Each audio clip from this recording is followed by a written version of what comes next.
Bonjour à tous, donc aujourd'hui je suis avec Martin. Martin est multi-investisseur immobilier et il a accepté aujourd'hui de partager son expérience. Donc merci à toi. Merci à toi Alex. Ça fait déjà super plaisir de te revoir parce Ouais, qu'on se connaît depuis quand même plusieurs années.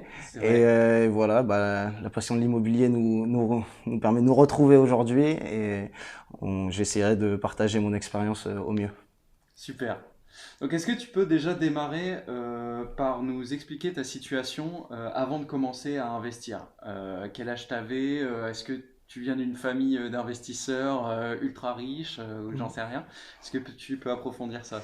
Oui, bien sûr. Alors, bon, moi, je viens pas du tout d'une famille d'investisseurs. Mes parents sont pas du tout investisseurs. Mon père est prof et ma mère est cadre. Donc, bon, je viens d'une famille qui est quand même plutôt aisée, mais pas dans la tranche très haute. Ouais, Euh, donc voilà. Donc non, l'investissement est venu à moi, mais vraiment pas par ma famille. Je suis ingénieur de formation. On ouais, a passé une partie de notre formation ensemble, toi et moi, Alex. ouais. Et donc voilà. Et alors, qu'est-ce qui m'a amené à l'investissement? Ouais. Finalement, ça a été, en fait, moi, je m'intéressais beaucoup à l'entrepreneuriat à la fin de mes études, et j'ai lu tous les bouquins sur l'entrepreneuriat et les tenants et aboutissants, les limites aussi de l'entrepreneuriat. Est-ce que c'est bien d'entreprendre jeune ou d'attendre un peu? En lisant les bouquins sur l'entrepreneuriat, il y avait quand même un consensus qui venait enfin, d'à peu près tous les auteurs sur le fait que l'une des limites de l'entrepreneuriat, c'est qu'on n'était plus solvable. Si on allait voir la banque en est entrepreneur, dans les premières années, on peut pas emprunter pour faire de l'immobilier.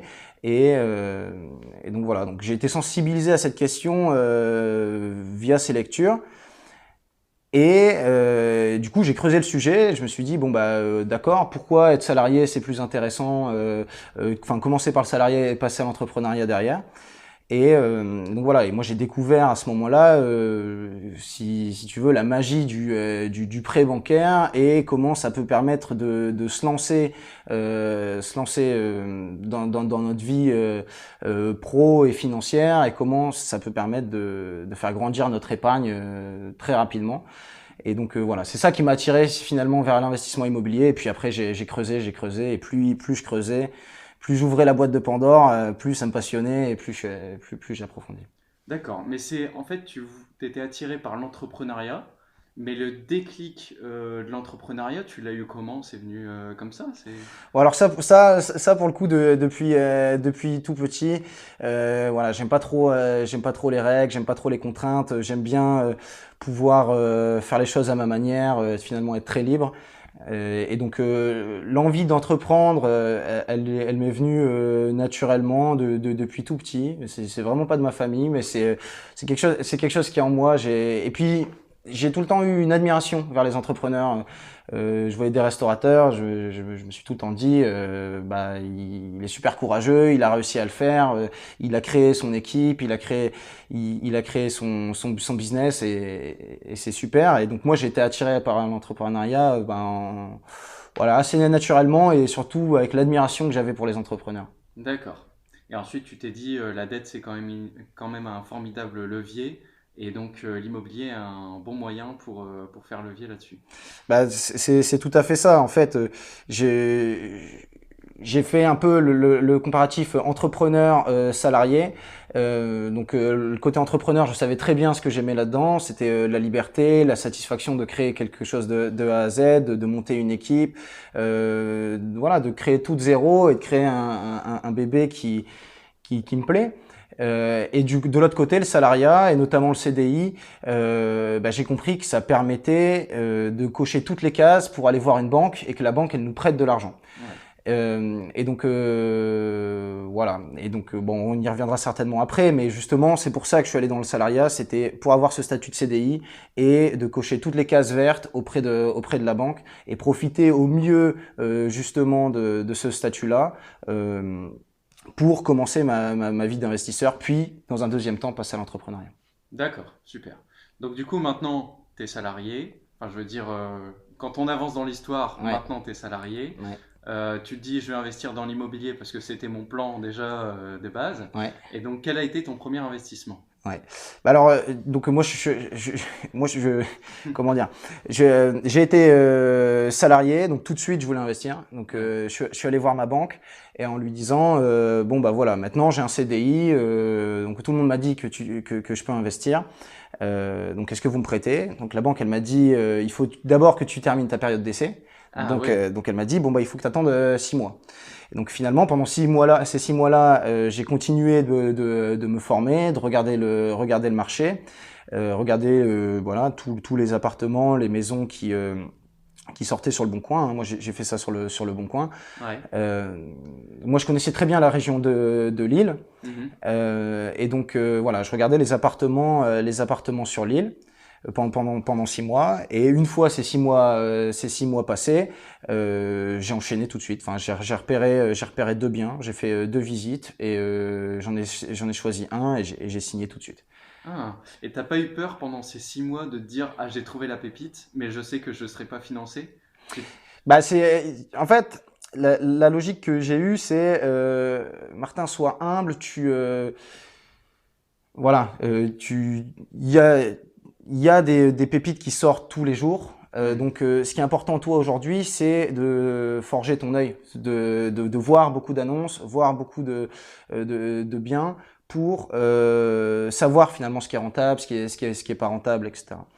J'avais très peu d'expérience dans l'immobilier, donc moi je cherchais un bien où j'avais pas de travaux à faire à ce moment-là. Et par contre, j'avais compris quand même qu'il fallait, enfin, ce que je cherchais, c'était de la rentabilité Mhm. au maximum. Et du coup, moi, ce que je cherchais à faire, c'était de la colocation, c'est-à-dire, enfin, optimiser finalement les espaces, une surface, et en la divisant en plusieurs chambres, j'allais pouvoir le louer plus cher que si je louais la même surface à une même famille. Et donc, Mhm. le marché lillois était très propice à la colocation étudiante. Mhm. Donc, je me suis orienté là-dessus. Je cherchais vraiment des biens proches d'un métro, avec plusieurs chambres et où j'avais une bonne rentabilité. D'accord. Et donc tu l'as trouvé ce bien. Donc, ce bien, je l'ai trouvé. Donc j'ai signé le compromis. Puis voilà, les 3 mois se sont passés. J'ai eu les clés. Et j'ai tout fait moi-même hein, sur tous mes investissements. Donc j'ai mis les annonces pour trouver des locataires sur le Bon Coin aussi. Et ça Ouais. s'est très très vite fait. Et puis voilà, j'ai eu mes premiers locataires. Euh, donc mes locataires me versaient un loyer qui me permettait largement de couvrir les frais Frais bancaires. bancaires, Et ouais. donc voilà, rembourser tout mon prêt parce que il a été financé entièrement par un prêt. Mhm. Euh, Financement à 110%, c'est ça que tu veux dire par là? Financement à 100%. J'avais avancé 100%. les frais de notaire. D'accord, ok. Voilà. Donc ça a été mon investissement en cash dans l'appartement. Et donc après, les loyers couvraient largement ce que je devais rembourser à la banque. J'avais trouvé un appartement où c'était une très petite copro, donc très peu de charges de copropriété, dans un endroit un peu plus excentré de l'île, enfin c'est côté de l'île sud, donc taxe foncière aussi plus basse. Ouais. Donc voilà, c'est des éléments qui rentrent en compte aussi dans la rentabilité, ce qui fait que voilà, j'avais un cash flow positif. J'étais à un moment, c'était en 2019, j'avais 23 ans, les conditions bancaires, elles étaient très très très faciles. Ouais. Et donc très vite, je suis allé voir la banque, je lui ai dit, mon investissement est rentable, j'ai plus d'argent maintenant sur mon compte en banque que j'en avais avant, est-ce que vous êtes prêt à me reprêter? Mhm. Et la banque, elle a dit, bah non, là c'est trop tôt, il faut attendre un petit peu, etc. Alors, si je reviens un petit Ouais, peu sur le premier pardon. investissement, du coup, quel type de locataire tu as dans cette location? Alors du coup, Colocation? c'est à ce moment-là, là maintenant ils ont changé, mais c'était des étudiants. Ouais. Et donc voilà, moi ce que j'avais bien ciblé le marché lillois, il y a une très très forte demande locative. Les étudiants ont beaucoup de mal à se loger. Euh, Ils cherchent des biens, enfin il y a une forte demande sur les biens meublés. Donc moi j'ai meublé le bien pour voilà faire une location meublée.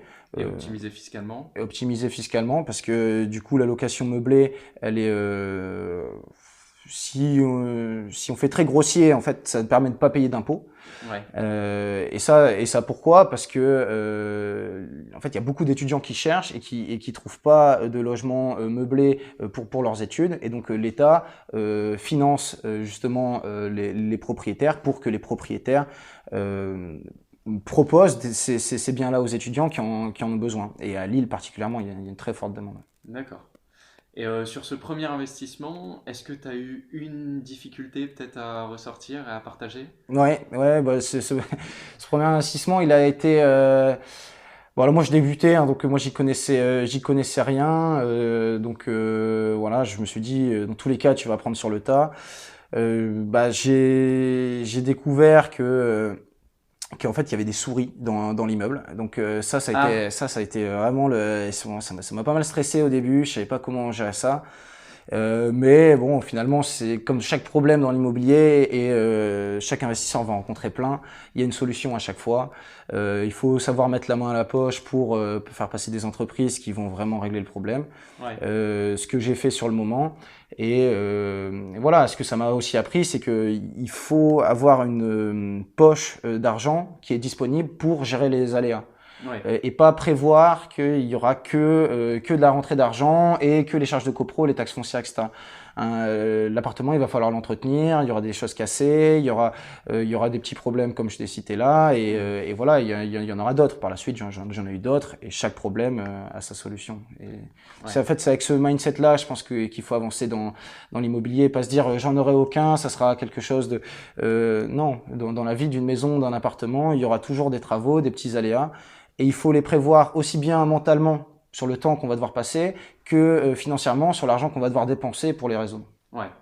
Donc si je résume, tu conseilles d'avoir une sorte d'épargne de précaution pour l'investissement, en plus que de l'épargne de précaution pour sa situation personnelle. Ouais, Tu dis qu'il y aura des difficultés forcément, parce que c'est un projet entrepreneurial ouais, finalement, mais que rien n'est insurmontable et qu'il faut, comment dire, être optimiste et se dire qu'on va savoir le résoudre. Il n'y a complètement. rien d'insurmontable. Et toi, tu y es arrivé alors que tu étais jeune finalement, hein. Mhm. Et voilà, les prochains problèmes, tu les affronteras aussi. Complètement, complètement. Faut y aller combatif. Très bien. Alors, tu as commencé à nous parler du coup de ton deuxième investissement. Donc, tu Ouais, disais que la banque, elle te demandait d'attendre ouais. finalement. Ouais. Bah, la banque me demandait d'attendre. Je suis quelqu'un qui est pas du tout patient, et donc je suis allé voir une autre banque. Ok. Je suis allé voir une autre banque qui était elle plus réceptive, Ouais. notamment parce que pour se financer, il faut aussi bien comprendre les intérêts des banques. Les banques, ce qu'elles veulent aujourd'hui, c'est des nouveaux clients. Ah ouais. Et donc, en allant voir une autre banque, la banque était attirée par mon profil, et je lui ai dit, moi, je veux bien mettre mes comptes chez toi, seulement si tu me si tu me fais un prêt. Ouais. Et donc, c'était une condition, c'était donnant-donnant. Je mettais mon argent chez elle, et elle me faisait un prêt, ce qu'elle a fait. Et là, j'avais avancé dans ma réflexion d'investisseur en m'entourant et en rencontrant d'autres investisseurs, en discutant, en continuant de me former. Et là, j'ai trouvé une super astuce que j'ai essayé de mettre en pratique, c'est le différé bancaire. Ah oui. Mhm. Ce qui m'a permis d'en fait de demander à la banque de dire je veux me financer pour acheter le bien, mais je veux commencer à le rembourser que dans 2 ans. Ah oui, 2 ans. Ok. Ce qui fait que j'ai acheté le bien. Et donc là, c'était un bien avec travaux. Donc là, j'ai réaménagé. C'était un T2. Mhm. Donc il y avait une seule chambre. Et je pouvais faire 3 chambres, redistribuer en mettant une cloison. D'accord. Donc c'est ce que j'ai fait pour augmenter la rentabilité du bien. En louant à 2 personnes, j'allais pouvoir le louer plus cher qu'en louant à une seule personne. Ouais. Donc ça nécessitait des travaux. Et donc ce que j'ai dit à la banque, c'est bah, pendant ces travaux-là, je vais pas pouvoir le mettre en location. D'accord. Et donc, j'aimerais avoir 2 ans pour faire mes travaux tranquillement et le mettre en location après. Donc, les travaux sont passés en 3 mois, et à la fin des 3 mois, j'ai tout de suite mis en location. D'accord. Mais ce qui fait que pendant les 1 an et demi qui ont suivi, je remboursais rien à la banque. Ah ouais. Et donc, tout l'argent venait sur mon compte en banque. Et Mhm. ça, c'est ce qui m'a permis de me constituer une épargne de précaution pour justement gérer tous les aléas. Et c'est une épargne que je garde sur le côté pour s'il y a un problème dans un de mes appartements, etc., pour pouvoir le gérer sans trop me préoccuper. Et c'est surtout que je l'ai bien défini dans mes comptes en me disant ce compte-là, j'y touche pas, c'est pour mes aléas. Et il y a des aléas qui arriveront. Et si je dois toucher à cette épargne-là, c'est normal, ça fait partie du processus. D'accord. Parce que j'ai rencontré aussi beaucoup d'investisseurs qui sont comment dire, quand il y a un aléa, et ils ont plus l'argent pour le régler et ça les met dans des contraintes, etc. Ça, pour moi, il faut l'anticiper et vraiment gérer, avoir une vraie épargne de précaution pour pouvoir passer ces petites périodes-là sereinement. Ouais, bien sûr. D'accord. Et quand tu parlais des deux banques là, c'était Ouais. avant de trouver le bien à louer ou que tu es allé les voir pour, on va dire, tâtonner le terrain, est-ce que je peux être Mm. financé ou c'est après l'avoir trouvé? C'était après l'avoir trouvé. Ah, d'accord. C'était Ok. après l'avoir trouvé. En fait, je savais que je pouvais continuer à m'endetter. Ça, c'est important parce que sinon, j'aurais recherché et pour avoir un nom de la banque derrière, c'était pas très intéressant. C'est Ouais. finalement une perte de temps. Donc, je savais, j'avais fait les calculs, je savais que je pouvais encore m'endetter. Juste, je respectais pas le critère d'avoir mis 6 mois mon bien en location avant de me rendetter, Ouais. mais je savais que c'était un petit critère qui était finalement pas bloquant. Donc Ouais. j'ai retrouvé le bien et puis après je suis allé toquer à toutes les portes en présentant du coup l'investissement que je voulais faire, ma situation et mon patrimoine, etc. de façon le plus formelle et sérieuse possible, en Ouais. montrant que mon premier investissement était rentable aussi pour dire que j'étais un investisseur qui savait ce qu'il faisait et pour les rassurer. Et donc voilà, donc la banque a bien voulu me prêter, donc ça finançait mon deuxième bien. Ok. Mon deuxième bien immo. La première banque, du coup, c'était ta banque historique finalement. Ouais, Ok. Intéressant. ouais. Ok, ça marche. Donc, deuxième investissement, est-ce que tu as eu des surprises, peut-être les travaux ou les Euh, problématiques que tu as rencontrées? les travaux, ça a été, c'était une première pour moi. Donc, mes parents sont pas du tout dans les travaux, donc j'avais vraiment aucune notion de comment gérer ça. Euh, donc voilà, les travaux, ça prend du temps. C'est ça aussi qui m'a beaucoup surpris. Je me suis dit, on passe par une entreprise, finalement, elle va faire la prestation. Et... Non, les travaux, il faut Faut les suivre. ouais, faut les suivre, faut bien définir ce qu'on veut faire. Faut suivre les entreprises sur les matériaux qu'elles choisissent, sur le délai, le planning, etc. Faut savoir être sympa pour avoir une bonne relation avec les artisans. Moi, je voulais créer vraiment une relation de confiance. Mais il faut savoir aussi être assez strict sur le planning, et pas laxiste pour que ça se passe bien. Ouais. Ça prend du temps, mais ça s'est très bien passé. Ça s'est très bien passé. Ok. C'était quelqu'un que tu connaissais, l'artisan? Pas du tout, Non? pas du tout. T'as trouvé sur internet ou J'ai, bouche à oreille? alors c'est une anecdote, mais voilà, je l'ai trouvé sur Facebook. Ah ouais, d'accord. Je l'ai trouvé sur Facebook. Ok, bon. Voilà, annonce. En fait, au moment où je voulais faire les travaux, j'avais aucune connaissance dans le milieu du bâtiment, donc j'ai fait passer 4-5 entreprises pour faire des devis. Ouais. Déjà pour avoir les ordres de grandeur des prix, Mhm. pour savoir lequel j'allais choisir, etc. Et donc là, c'est un entrepreneur qui m'a inspiré confiance, qui proposait un prix honorable. Et l'expérience a montré que j'ai bien fait de lui faire confiance. Ouais. Et aujourd'hui, on travaille encore ensemble et on s'entend très bien. Et c'est aussi ça qui est important. C'est avec les artisans, c'est d'avoir une sorte d'amitié, Relation de confiance au relation de moins. confiance, ouais. Ouais. Parce qu'un artisan, on en a besoin et il faut le respecter pour qu'il nous aide derrière. Donc, Ouais. faut une vraie relation de confiance. Et c'était bien vu pour les devis parce que même moi j'ai vu ça à travers les divers travaux que j'ai faits. Mm. Des fois les prix ils varient du Alors, simple au triple. ouais.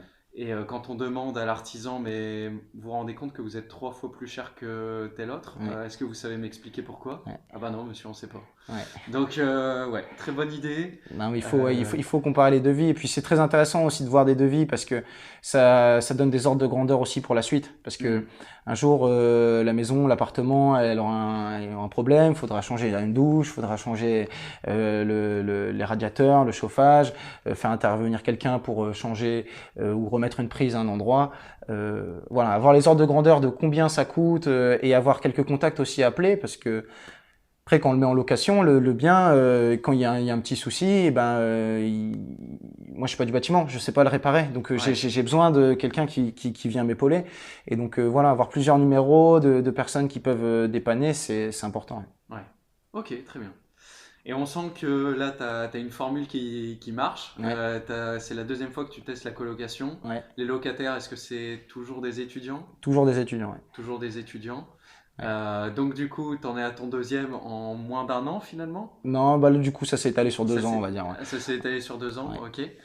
Et tu en as fait un troisième et ouais, dernier. ouais. Est-ce que tu peux nous le raconter? Ouais, alors le troisième c'était plus compliqué parce que en fait je dépassais déjà les règles d'endettement. C'est-à-dire Ah ouais. que normalement les banques elles me suivaient plus. Euh, j'ai trouvé un bien qui m'intéressait vraiment. Mhm. Du coup j'ai fait une offre en me disant tu vas te battre et tu vas l'obtenir ton prêt. Ouais. Donc j'ai toqué à 4-5 banques, elles m'ont toutes dit non. Elles m'ont toutes dit non, là c'est trop, tes investissements ils sont rentables, mais dans les règles de calcul, t'es déjà surendetté. Donc malgré que tu vas pouvoir, tu pourrais potentiellement euh, comment dire, autofinancer ce bien, Ouais. que les loyers couvrent l'emprunt, on veut pas te prêter. Et donc là, Est-ce que tu peux nous préciser le taux d'endettement, il était de combien? bah, mon taux d'endettement, moi, il était à ce moment-là à 40%, selon les règles classiques de calcul. Ouais. Après, ce qu'il faut savoir, c'est que toutes les banques ne font pas le même calcul et la même Ouais. façon de calculer. Ouais. Euh, et donc, je suis passé par un courtier qui a très bien fait son travail, qui l'a facturé, hein, j'ai dû payer le courtier pour ça, mais qui m'a trouvé du coup une banque qui, elle, cherchait des nouveaux clients Mhm. et donc qui était beaucoup plus laxiste sur les règles. D'accord. Ce qu'il faut savoir aussi, c'est que les banques, elles ont des règles de 33, enfin de 35% d'endettement par personne, Ouais. mais elles ont aussi des marges de manœuvre où elles peuvent faire passer des dossiers, des dossiers qui respectent pas forcément ces règles-là, Ouais. dans une moindre mesure. Et donc j'ai réussi à passer dans ce maillon-là. Ouais. J'ai réussi à passer dans ce maillon-là en disant que je voulais faire du locatif, en demandant à l'agent immobilier de me faire un certificat comme quoi j'allais pouvoir louer le bien à tel prix. Parce que Ah oui, parce que intéressant. Ouais. enfin, il faut le voir à la fin comme un business plan. Il faut convaincre la banque et il faut lui donner le maximum d'éléments pour montrer que ton dossier est solide. Donc voilà, j'ai demandé à l'agent immobilier qui avait vendu le bien, bah, est-ce que tu peux m'écrire sur un papier le fait que je vais pouvoir le louer à tel prix. D'accord. Et donc voilà. Et donc quand tu arrives devant la banque, il y a certaines preuves qui montrent que voilà. Donc là, je disais, je vais pouvoir le louer 1400 euros et l'emprunt, je vais devoir le rembourser 600 euros. Mhm. Donc quand je présente ça à la banque, elle me croit pas. Mais si l'agent immobilier l'a écrit, elle me croit un peu plus. Ouais. Et ce qui fait que la banque là, la troisième banque, elle a dit oui. Donc Ok. elle a financé le bien. Et c'était quoi? C'était une néobanque ou une banque connue? C'était une banque connue, c'était Crédit Mutuel. Crédit Mutuel. Donc Ouais, une troisième banque par rapport aux deux autres finalement. ouais, complètement. Ok. Ouais, Voilà. ça j'ai remarqué aussi. Bah, tu l'as dit d'ailleurs tout Ouais, à l'heure. Les banques, quand tu es déjà client chez eux, bah, ouais, ils ont moins d'intérêt à te ouais, garder en fait. Donc ouais, c'est contre-intuitif. ouais, On lit plein de conseils des fois. ouais, Maintenez la relation avec votre banquier. ouais. Sauf que le banquier il est loin d'être compétitif derrière les autres qui souhaitent Mm. nous avoir. Mais, Donc c'est une balance. mais même des banquiers te le recommandent parce qu'il y a des banquiers qui vont te dire que, en gros, tu as un encours maximum Ah oui, dans chaque banque. Et ouais, donc, en fait, il y a des banquiers qui vont dire, bah, nous, on va plus te financer parce que tu as déjà trop d'emprunts chez nous, mais par contre, c'est possible que d'autres banques te financent. Donc, c'est vrai. c'est des choses c'est des choses qui se font bien. Bon, je pense que de nos jours, quand même, le taux d'endettement est un plafond plus difficile Ouais, que. Enfin, ça dépend de nos ouais, revenus, c'est ouais. vrai. Non, bah, je pense je pense qu'il ouais, il est plus compliqué. Les conditions sont durcies. Les taux ont remonté, mais des taux à 2%, c'est très bas. Quand tu vas chercher Ouais, une rentabilité à 7, 10%, rembourser 2% à la banque, finalement, tu es largement gagnant. Donc, ouais. Historiquement, c'est vrai que 2% c'est faible. ouais, Ok, très bien. Donc, trois investissements, trois colocations. ouais. Finalement, en allant crescendo sur la difficulté, Mm, ce qui est bien aussi. Et donc, alors les travaux, comment se sont passés sur la dernière opération? Alors la dernière opération, c'était des très gros travaux. Enfin en fait, j'ai fait le parcours du débutant en travaux comment dire Intermédiaire, parce qu'il y gros- avait un peu, et ensuite ouais, vrai chef de chantier. c'est ça. Ok. Et donc le dernier chantier, ça a été beaucoup de travaux. Donc parce qu'il fallait refaire la toiture, l'électricité, la plomberie, redécouper, faire 2 salles de bain, deux toilettes, tout rénover, tout réisoler. On pourra parler de ça aussi, c'est très intéressant, enfin, l'isolation et les diagnostics énergétiques. Ouais. C'est une vraie problématique qui arrive maintenant sur laquelle il faut réfléchir. Mais enfin, du coup, l'idée c'était vraiment de remettre ce bien-là aux normes énergétiques, vraiment faire du neuf et le valoriser comme ça. Mhm. Donc là, je me suis lancé dans des gros travaux. Les travaux, ça a très bien commencé. On a bien avancé. J'ai travaillé avec le même artisan qui avait travaillé sur le deuxième appartement. D'accord. Donc ça a très bien avancé. Puis après, en fait, on a découvert qu'il fallait refaire la toiture de l'extension et faire des travaux qui n'étaient pas prévus. Mhm. Ce qui a fait que ça a décalé le planning de l'artisan s'était engagé sur d'autres chantiers. Donc après, ça a vraiment ralenti les travaux. Donc sur la fin, ça a été plus long et voilà, il a fallu s'adapter à ça. Du coup, le budget qui augmente aussi. Que tu as dû piocher dans ton épargne de précaution immobilier. Exactement, exactement. Et Ouais. donc là, j'étais bien content d'avoir fait un différé sur le deuxième Ouais. pour justement couvrir ces aléas-là. Et donc ça m'a, ouais, je pense que c'est une bonne pratique. Et Et il y avait aussi un différé bancaire sur le troisième? ouais, tout à Ouais, fait. ok. Ouais. Ouais, Non, donc c'est bien aussi. ça, je pense que il faut le faire. Ouais, Enfin, ouais. voilà. Plus la banque vous autorise un différé bancaire long, plus il faut aller vers ça. Ouais, ok, très bien. Et Donc, donc, voilà. Donc là, les travaux sont on dirait plus longtemps.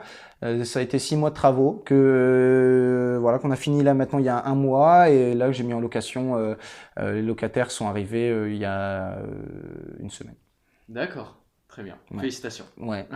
Non, je suis content. Ok, super. Donc très bien pour toute la partie immobilier, je pense qu'on a fait un tour complet. Ouais, À un moment, tu as dit que tu voulais peut-être parler de l'isolation, des ouais, problématiques énergétiques. ouais. Bah si, enfin, ce qui est important, je pense, en immobilier, enfin, pour moi, il y a 3 points qui sont vraiment importants. C'est de un, bien cibler son marché. Je pense qu'on peut faire des bonnes affaires en immobilier partout. Moi, je me suis concentré sur la colocation étudiante à Lille parce que c'était le secteur que je connaissais. Je savais qu'il y avait une forte demande. Maintenant, on peut faire de l'immobilier partout. Il y a des affaires rentables partout. Ce qui est important pour moi, c'est d'acheter pas cher. Donc, bien comprendre c'est quoi les prix des ventes et à combien se vendent en général. Si on achète en dessous, on se sécurise parce que Mhm. dès qu'on veut revendre, on rentre dans nos frais, on a fait une petite plus-value, etc. Donc acheter pas cher. Deux, c'est bien cerner le marché locatif. C'est quoi la demande locative? Est-ce qu'il y a une forte demande? Qu'est-ce que les gens veulent? Ils veulent du meublé, du pas meublé, de la courte durée, de la longue durée, Mhm. des familles, des étudiants. Et en fonction de ça, voilà, on s'adapte à ça. Et après, le troisième point, c'est voilà, anticiper aussi les contraintes qui arrivent. Aujourd'hui, et c'est là que je te parlais la performance. L'isolation et du DPE, Voilà, exactement. diagnostic des performances énergétiques. Ouais. Exactement. C'est qu'aujourd'hui, il y a des contraintes sur le locatif. Les logements dits passoires énergétiques, qui sont classés avec un DPE F ou G, vont très vite plus pouvoir être loués. Mhm. Ce qui fait que si on veut faire du locatif, il faut pas avoir du F ou du G. Et Mhm. donc ça passe par avoir un logement qui est bien isolé, avoir Mhm. des doubles vitrages ou des choses comme ça y participe aussi. Et donc euh, le logement que j'avais acheté, c'était une passoire énergétique, et donc c'était très important pour moi de le rénover aux normes, etc., pour pouvoir le louer derrière. Ouais. Donc voilà. Et du coup, il y a beaucoup aujourd'hui de propriétaires qui, au vu de cette contrainte-là, sont propriétaires de passoires énergétiques et ne veulent pas entreprendre les travaux. Parce que les travaux, ça stresse beaucoup, beaucoup de propriétaires. Et donc, ils mettent ce bien en vente. Et aujourd'hui, la plupart des biens qui sont en vente sont des passoires énergétiques. Ouais, j'ai remarqué ça aussi. Et donc, c'est pour moi un point d'attention, mais une opportunité aussi. Mhm. C'est-à-dire que le point d'attention, c'est il faut l'acheter. Si on achète une passoire énergétique, c'est en connaissance de cause, parce qu'on va devoir faire des travaux. Mais si vous achetez une passoire énergétique aussi, c'est une opportunité, parce que vous allez devoir mener des travaux que d'autres sont pas prêts à mener. Donc finalement, vous allez faire un travail qui pourra être valorisé derrière. Et donc un logement finalement qu'on va acheter par exemple 100 000 euros, qui était une passoire énergétique, on va faire 50 000 euros de travaux pour le remettre aux normes et en faire un logement qui est beau. Donc au total, on a investi 150 000 euros. Très probablement, on pourra le revendre 180 200 000 euros. Parce que le temps passé dans les travaux, c'est aussi un investissement qui va rapporter de l'argent. Oui. Donc moi, c'était ma logique derrière, c'était de vraiment faire des logements aux normes, passer du temps dans les travaux, parce que ça m'intéressait et parce que ça permet aussi de faire de la plus-value. Ouais, en fait, tu as eu un gros rabais à l'achat parce que tout le monde savait forcément que le DPE était pourri. Exactement. Et que ça pourrait plus être loué longtemps. Et c'est aussi un vecteur de négociation. C'est-à-dire que quand je visite un logement qui est classé G, ben je peux pointer au vendeur, mais il y a ça à refaire, il y a ça à refaire, ça à refaire. Et tout ça, c'est des coûts que je vais devoir moi porter. Et donc, ça... voilà, c'est des arguments de négociation et qui permettent de négocier aussi le bien. Et ça aussi, c'est important. Dans l'immobilier, il faut négocier partout. Il faut négocier avec à l'achat, il faut négocier avec les travaux et il faut négocier avec la banque. Et les trois, il faut négocier. Chacun et c'est la coutume. C'est-à-dire que eux, ils annoncent un prix en sachant qu'il y aura de la négociation. Donc il faut et c'est pas quelque chose qui est très très naturel. Moi, j'ai eu du mal. Le premier, j'ai pas négocié. Le deuxième et troisième, j'ai négocié. Et deuxième et troisième, j'ai fait un différé. Et donc c'est en faisant de toute façon qu'on s'améliore. Hein. C'est vrai que c'est difficile, surtout nous en France où on n'a pas l'habitude de négocier les prix, que ce soit partout. Les prix affichés, c'est les vrais prix. Et non. Et surtout que là, quand on négocie quand même des biens immobiliers, on part de milliers d'euros, quoi. C'est pas des dizaines d'euros. Donc il faut le faire et il faut apprendre à le faire. Quand on fait une offre immobilière, il faut proposer par rapport au prix affiché 10-15% en dessous. Et puis si vous l'avez pas parce qu'il y a un investisseur qui paye le cash, et au prix, et c'est pas grave, il y en aura une autre. Et partir aussi avec cet état d'esprit, des opportunités, il y en a toutes les semaines qui sortent. Donc si vous avez raté celle-là, c'est pas grave. Et la deuxième fois, vous aurez proposé 10-15% moins cher que le prix affiché. Et là, en fait, là, ça va passer. Et après, c'est modulable en fonction des discussions qu'on a avec le vendeur. Est-ce qu'il est pressé de vendre? Et tout ça, ça peut rentrer en compte dans la négociation. Ok. Et c'est vrai que je repense à un autre avantage. Tu parlais du fait d'acheter du coup au rabais des logements qui ont une faible note DPE. Il y a aussi le fait que les acheteurs ils sont pas prêts à faire ces travaux. Donc il y a aussi moins de concurrence au niveau des acheteurs. Complètement. Et donc on y gagne un peu sur pas mal de tableaux, c'est vrai. Complètement. Et puis éthiquement, je trouve ça intéressant aussi parce que aujourd'hui il y a beaucoup de passoires thermiques en France et il y a 80% du parc de logements en France qu'il faut rénover. Et c'est finalement mettre sa pierre à l'édifice. Et donc je pense que c'est bien, il faut rénover le logement.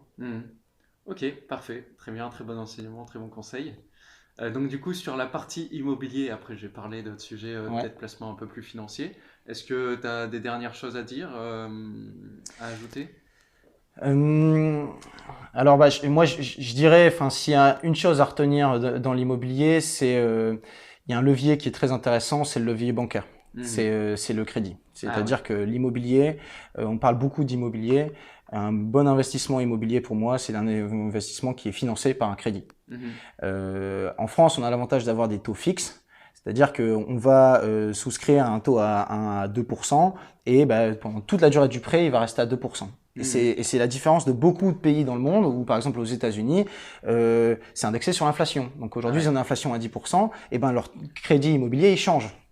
Et nous, en France, on a cet avantage-là d'avoir des taux fixes sur les crédits immobiliers. Et donc, il faut financer au maximum tout ce qui est immobilier par l'argent de la banque. C'est la banque qui nous donne de l'argent pour nous créer de la rentabilité. Et ce mécanisme-là, c'est un super mécanisme pour faire grandir son patrimoine et ça serait très dommage de pas l'utiliser. Après, l'immobilier, on peut en faire de plein de façons. Moi, je pousse pas les gens à faire de la colocation ou du Airbnb ou peu importe. Moi, ce que je pense qui est intéressant, c'est le crédit bancaire et ça peut être pour une résidence principale comme pour du locatif. Et après, en fonction des objectifs de chacun, je pense que le locatif est intéressant pour faire plus de rentabilité et faire grandir plus rapidement son patrimoine.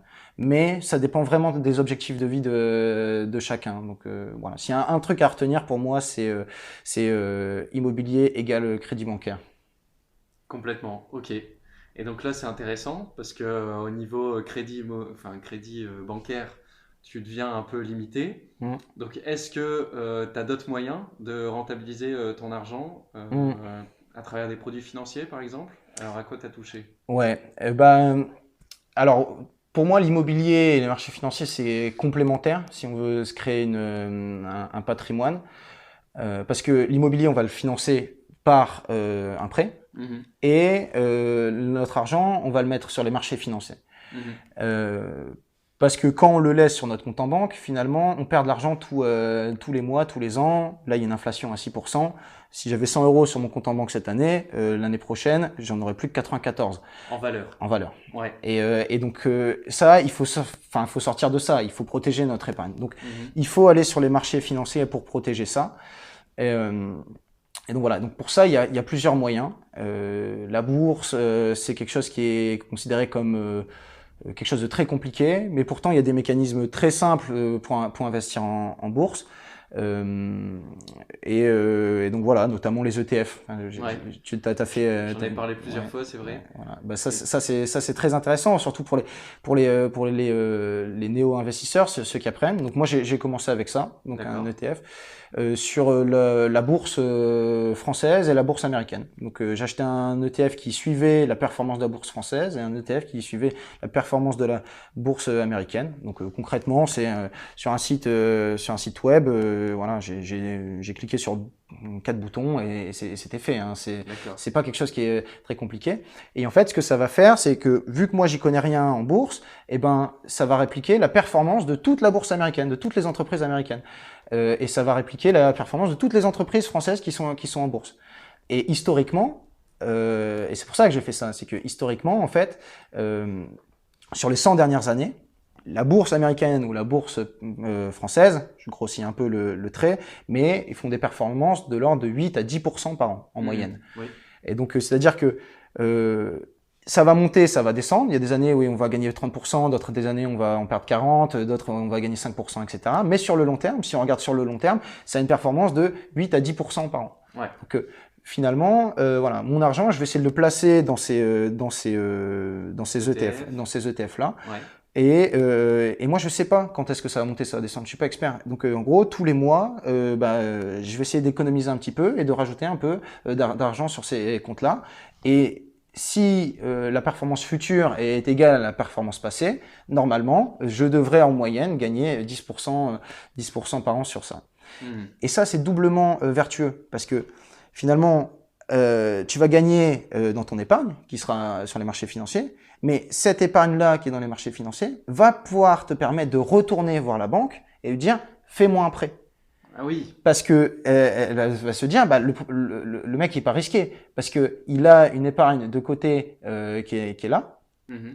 Et donc, si je lui fais un prêt et qu'il est plus capable de rembourser, bah moi, je vais pouvoir aller chercher dans son épargne là, et où il va pouvoir quand même pouvoir me rembourser vu qu'il a de l'épargne de côté. Ouais. Et donc, voilà, c'est pour moi, c'est ça toute la logique que j'essaye de mettre en application. C'est j'essaye absolument de maximiser tout ce que la banque peut me prêter pour faire de l'immobilier. Et à côté de ça, mes revenus complémentaires, une fois que j'ai fini toutes mes dépenses, eh ben j'enrichis mes lignes voilà sur De les marchés placement financiers. financier. Ok. Exactement. Ouais, ce que tu soulignes, c'est qu'en fait, les placements boursiers sont très liquides. En un Ouais. jour, on peut vendre la totalité de nos parts. Ouais. Alors qu'en immobilier, si tu veux vendre ton appartement, là, Ouais. tes immeubles, ça va prendre un peu plus de temps. Là, ça se compte plutôt en mois. Complètement. Et donc, du coup, ça se vend très bien auprès d'un banquier. Ouais. Moi, j'avoue, mon expérience personnelle, j'ai été surpris de voir que le banquier a à peine regardé. Mmh. Après, je suis pas encore au maximum de mon taux d'endettement, Mmh. donc peut-être que il était un peu moins regardant. Mmh. Je comprends pas pourquoi ça serait pas un intérêt, parce qu'en effet, c'est des actifs Mmh. que tu possèdes de liquide qui ont de la valeur. Mmh. Donc en effet, c'est Le banquier regarde, hein. Le banquier regarde. Le banquier te demande ton patrimoine et il va le noter dans une de ces Mhm. cases. Et en fait, parce que moi, de mon expérience dans les crédits bancaires, en fait, il y a deux étapes. C'est-à-dire qu'il y a le banquier. Le Mhm. banquier te connaît, il sait ton épargne, etc. Ouais. Et donc lui, il va le regarder, mais finalement, tu vas lui dire un truc qu'il sait déjà. Mais par contre, il va devoir remplir un fichier qui va donner lui à l'assurance de ton crédit bancaire, Ouais. qui est elle beaucoup plus regardante. En fait, c'est elle Ah qui oui. bloque la majorité du temps. Et donc elle va regarder, est-ce que je lui prête, est-ce que je prête pas, est-ce que je couvre ce prêt là ou pas, parce que chaque prêt, il y a une assurance. C'est-à-dire que si tu décèdes demain, il y a personne qui devra payer ton prêt. Il sera Ouais. remboursé par cet organisme d'assurance. Et Mhm. donc cet organisme d'assurance, là, lui, il veut se couvrir au maximum. Donc lui, il va regarder justement, est-ce que tu as des actifs, etc. Mhm.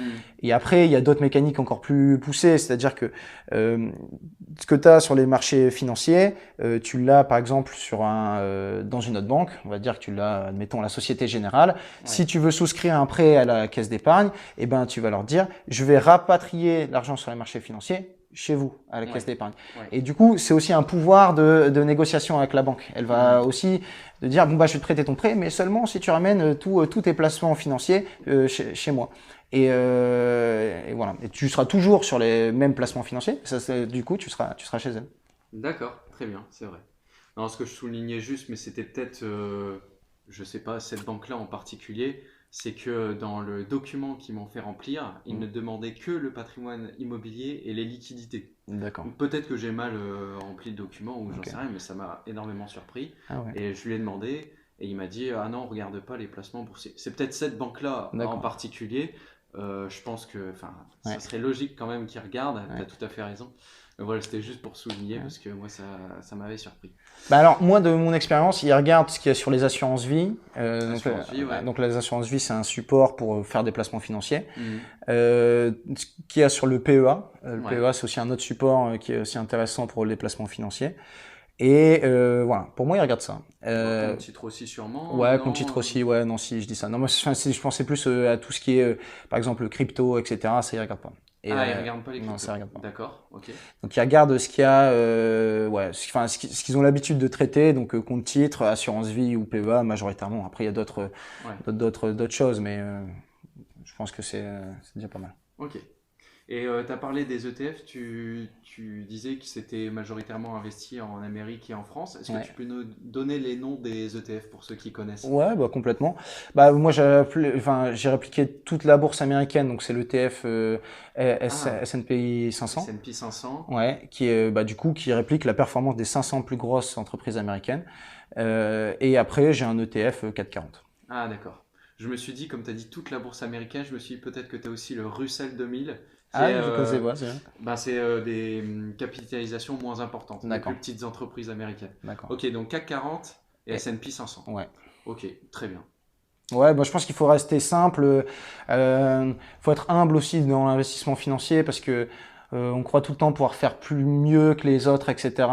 Moi, j'ai lu beaucoup d'investisseurs et il y a un consensus. Ils sont tous d'accord sur le fait que euh, croire qu'on est plus malin que les autres et se dire qu'on va trouver les bonnes actions, etc. C'est très difficile. Puis ça va prendre beaucoup de temps.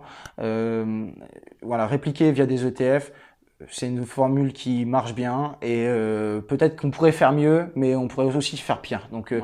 et on passe pas trop de temps. Donc moi je pense que l'ETF c'est en tout cas un très bon premier pas. Après, si on se passionne, si on passe beaucoup de temps, qu'on s'y intéresse beaucoup, peut-être après aller choisir ses propres actions et aller plus dans le détail. Mais en premier pas, je pense que c'est intéressant l'ETF. Enfin, en tout cas, moi Complètement. je suis à ce niveau-là.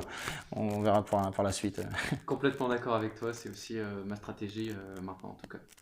Ok, et peut-être crypto, est-ce que Ouais. tu te lances, est-ce que tu t'es lancé dessus? Au crypto, bah, je m'intéresse beaucoup. Je m'intéresse beaucoup à la technologie avant la spéculation sur la crypto. Voilà, j'apprends, enfin, je me forme sur les technologies du Web 3, comme on appelle ça, de la blockchain et de tout ce qui s'ensuit, puisqu'on peut développer sur la blockchain. Il y a beaucoup de données qui sont open source, donc on peut analyser ces données. Donc, je me forme un peu à ces deux sujets-là. Et à titre d'investissement, ouais, j'ai investi en crypto. Voilà, il faut. Qu'est-ce que je peux donner comme conseil en crypto? C'est assez difficile parce que c'est quelque chose qui est beaucoup plus risqué que le marché boursier. Ouais. Parler des ETF, ça me dérange pas trop parce que, enfin, ça fait ses preuves sur son temps. La crypto, c'est très jeune. Donc, qu'est-ce que ça va devenir demain? C'est plus incertain. Mhm. Mais du coup, investir dedans, si on y croit vraiment, c'est potentiellement plus de plus-value parce que plus de risques. Mhm. Finalement, l'investissement, c'est ça. C'est plus il y a de risques, plus tu risques de tout perdre, mais plus tu risques de gagner beaucoup aussi. Donc voilà. Et donc les cryptos aujourd'hui, je sais pas, il y en a 100 000. Voilà, moi j'en recommanderais deux. Le reste aujourd'hui, c'est des petits projets, c'est plus risqué. Les deux qui ont vraiment fait leur preuve sur le long terme, c'est Bitcoin et Ethereum. Mhm. Voilà, moi je suis beaucoup plus passionné d'Ethereum que de Bitcoin. Voilà, et donc je pense que la logique finalement, c'est d'abord de se poser un peu la question est-ce qu'on y croit? C'est quoi la technologie qui est derrière? Pourquoi j'irais mettre de l'argent là-dedans? Si on y croit, bah déjà savoir que c'est beaucoup plus risqué, donc on va pas mettre beaucoup d'argent, on va mettre beaucoup moins que ce qu'on met en action, etc., qui est un peu plus, qui a fait ses preuves sur plus longtemps.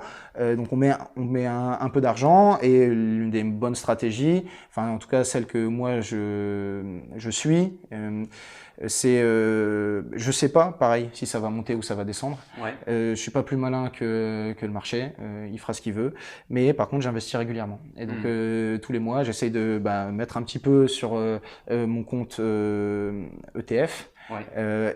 Un peu dans les cryptos, donc principalement dans Ethereum, auquel je crois beaucoup. D'accord, ok. Donc c'est la deuxième fois que tu pointes cette méthode. Ouais, Donc ça s'appelle Dollar Cost Averaging, ouais, DCA, qui est en effet très très importante et que je ouais, recommande aussi. ouais, Donc très bien, très intéressant. Donc ce que je note, c'est que tu te formes beaucoup quand même sur les crypto-monnaies. ouais, Donc tu as atteint quand même un certain niveau. Malgré tout, tu es conscient que c'est risqué et hyper volatile. ouais, Donc tu restes prudent quand même sur tes investissements dessus. ouais, Et finalement, c'est la dernière chose que dernier produit financier, on va dire, que tu utilises. ouais, Donc j'imagine qu'en termes de pondération, tu as plus d'immobilier, ouais, ensuite ETF et ensuite crypto-monnaie. C'est bien ouais, c'est ça? à peu près ça. Ouais. Ok, super, hyper intéressant. Bon, ben, est-ce que tu as des conseils à donner aux investisseurs? Tu en as donné plein. Je m'en veux de poser cette question, mais est-ce que tu as des nouveaux conseils à ajouter? Pour moi, j'ai fait un peu Ouais. l'horizon un petit peu de ta vision de l'investissement, de Mm. ce que tu as fait. Donc maintenant, je te donne un petit peu la main pour aborder le sujet que tu veux. Alors pour conclure, bah, je pense que ce qu'il faut dans un premier temps, c'est s'informer, parce que voilà, il y a tout un monde dans l'éducation financière à découvrir. Euh, je pense qu'il faut réfléchir à est-ce que c'est pertinent pour vous de vous endetter pour faire de l'immobilier. Si vous êtes en CDI, voilà, pour moi, chaque année où vous vous endettez pas, c'est une année perdue niveau finances personnelles. Mhm. Donc, il faut aller le plus vite possible. Après, se poser les bonnes questions sur c'est quoi vos objectifs de vie. Donc, avoir votre résidence principale, une très belle résidence principale ou une plus petite et faire un investissement locatif à côté. Ou comme moi, je voulais pas. Je savais pas où je voulais m'installer, etc. Donc, le locatif est venu assez rapidement à moi. Je me suis dit, il faut m'endetter, mais je sais pas où acheter ma résidence principale. Donc, je suis allé naturellement vers du locatif. Donc voilà, se poser ces questions-là. Et après, en France, c'est tabou un peu de parler d'argent, d'investissement. Mais le meilleur moyen de se former, c'est de discuter avec des investisseurs. Voilà, discuter avec tout le monde, votre entourage, avec les investisseurs que vous connaissez. Qu'est-ce qui nous va bien, qu'est-ce qui va pas. Parlez-en avec le plus de gens possible. Mhm. C'est comme ça que vous allez vous forger des convictions en regardant, j'ai parlé à 10 investisseurs, ils m'ont tous les 10 dit qu'il faut faire de l'immobilier via un prêt. Ils m'ont tous les 10 dit qu'il faut faire un différé. Du coup, tu te dis, il y a peut-être un truc là-dedans, et après, continuer de chercher. Il y a beaucoup de ressources qui sont gratuites et ton contenu est super, Alex, pour justement approfondir. Et chacun des sujets, il y a sa réponse. Et après, il faut savoir décomposer. C'est des sujets qui sont parfois compliqués. Quand on découvre ces thèmes-là, ça prend du temps, ça se fait pas en 3 jours. Il faut prendre le temps et décomposer le problème. C'est voilà, bon d'accord, on se forme. Après, on va définir sa stratégie. Après, si c'est de l'immobilier, bon, on va rechercher le bien. Et comment on recherche le bien, comment on négocie. Et là, on va se former à ce moment-là. Après, on va se dire comment je négocie auprès de la banque, qu'est-ce qu'il faut que j'aille faire. Après, comment je trouve mes travaux. Et qu'à chacune de ces étapes-là, il y a des solutions. C'est juste du temps, de la motivation. Et pour moi, ce qu'il faut, c'est savoir où on va et pourquoi on le fait. C'est parce que du coup, à chaque difficulté, tu vas te rappeler, bah, je le fais pour ça. Et il faut pas oublier cet objectif dans sa tête pour continuer à avancer de façon positive. Complètement. Avancer sans moteur, c'est compliqué. C'est ça. Donc il faut trouver les ressources en soi pour avancer et C'est ça. affronter les différents problèmes, C'est ça. qui sont encore plus conséquents quand c'est en immobilier comparé à des produits financiers. Complètement. Bien qu'il y a quand même, comment dire, un mental à avoir pour Ouais. affronter la volatilité et Ouais. les diverses crises tout de même. C'est ça. Ok, Complètement. hyper intéressant. Ben merci beaucoup pour tout ça. Je pense à une autre question. Vas-y, je t'en prie. Du coup, tu n'as pas eu de résidence principale Ouais. et tu as réussi à faire 3 achats en locatif. Ouais. Comment les banques ont vécu comment dire, ta situation patrimoniale? Bah alors, oui, c'est vrai que ça, j'en ai pas parlé. J'ai pu aller aussi vite aussi parce que j'ai fait des concessions. Je suis retourné vivre chez mes parents. Enfin, en fait, c'était en plein Covid aussi que j'ai commencé à investir. Donc, j'avais un logement à Paris. Je travaillais là-bas. J'ai commencé à faire du télétravail depuis chez mes parents à Lille. Et donc, voilà, j'avais cette charge enfin, de dépenses qui étaient les loyers en moins. Ce qui m'a permis aussi d'aller voir les banques et de présenter un compte en banque qui était plus sexy. Ouais. Et donc voilà, ça m'a aidé vraiment à accélérer. Et j'ai oublié ta question. C'était sur la résidence principale Ouais, par rapport au fait que tu achetais d'abord un appartement locatif Ouais. avant ta résidence principale. Ah, comment elles l'ont vécu? Bah, à vrai dire, la première banque, je suis allé la voir, je lui ai dit, je veux faire du locatif. Elle m'a dit, tu devrais le passer en résidence principale, tu auras un meilleur taux. Donc c'est la banque qui m'a C'est dit. vrai? Ouais. Ah, d'accord. Ok. Deuxième, j'ai dit que c'était ma résidence principale et en fait c'était pour du locatif, mais on a le droit de changer d'avis. Donc voilà, c'est. Mais comme je te disais, la banque elle est complice de ça, donc il n'y a pas vraiment de tabou. C'est en fonction de. Et le troisième, on l'a fait passer en locatif. Parce que du coup j'ai présenté le plan, le business plan, je vais pouvoir faire autant de loyers, etc. C'est rentable, on l'a passé comme ça. Et après, ce qu'il faut se dire aussi, c'est que les banques, elles n'ont pas toutes les mêmes objectifs au même moment, elles font pas toutes les mêmes règles, etc. Ce qui peut paraître comme figé, comme 33, 35%, etc. Ouais. Il y a de la magouille derrière, et comme partout en immobilier. Et faut aller au-delà du premier non. On va dire non, c'est pas possible. Ah bon bah d'accord, bon bah je vais voir ton concurrent. Ah bon bah si en fait c'est peut-être possible. Ouais, Et c'est un peu comme ça partout et il faut Ouais. filouter un peu, mais ça fait partie du jeu. Aussi bien auprès des banques que des agents immobiliers, voilà que tout ça c'est, enfin que des travaux. Enfin, il faut voilà, faut filouter un peu pour arriver à ses fins et avancer vite, mais il y a des marges de manœuvre. Ouais, c'est vrai. Euh, Quand j'ai démarré un petit peu à me renseigner sur l'immobilier, j'étais un peu gêné par le fait que ça touche mon éthique de dire que ça allait être ma résidence principale et en fait non. Mais en fait c'est vrai que c'est juste administratif finalement. Ouais, complètement. Eux ils sont pas si regardants que ça. On blesse personne en disant ça, c'est vrai. C'est comme un autre conseil sur le prêt bancaire. La banque va proposer un prêt avec une assurance. Moi, j'ai toujours dit oui à leur assurance. Et en fait, il y a la loi Hamon qui fait que une fois qu'on a souscrit au prêt, l'assurance du prêt de la banque qui est souvent très chère. Donc moi, je lui dis oui à la banque pour lui faire plaisir. Et l'assurance du prêt, tu peux la changer tout de suite. Et donc de passer de rembourser 40 euros d'assurance par mois à la banque à 5 euros. Et ça, c'est vraiment l'ordre de grandeur. Ouais, donc voilà, c'est dire à la banque qu'on va faire une résidence principale, puis changer d'avis pour faire du locatif, c'est permis. Dire à la banque qu'on va prendre une assurance chez elle et puis changer d'assurance, c'est permis aussi. Et voilà, la banque se fait de l'argent sur notre dos tous les jours.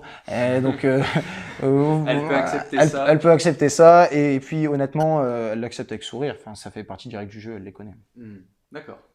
Allez, ma dernière question. Ouais. ou plutôt des recommandations. Ouais, Tu disais au tout début que tu avais lu pas mal de livres en ouais, investissement, tu t'étais beaucoup formé en ouais, autodidacte ouais, finalement. ouais, Est-ce que tu as des livres à recommander pour ouais. nos auditeurs? Ouais, sur l'investissement locatif de Julien Delgrane, j'avais bien aimé, De la euh, Grandane, ouais, ouais, de c'est la Grandane, ça. voilà, Ouais.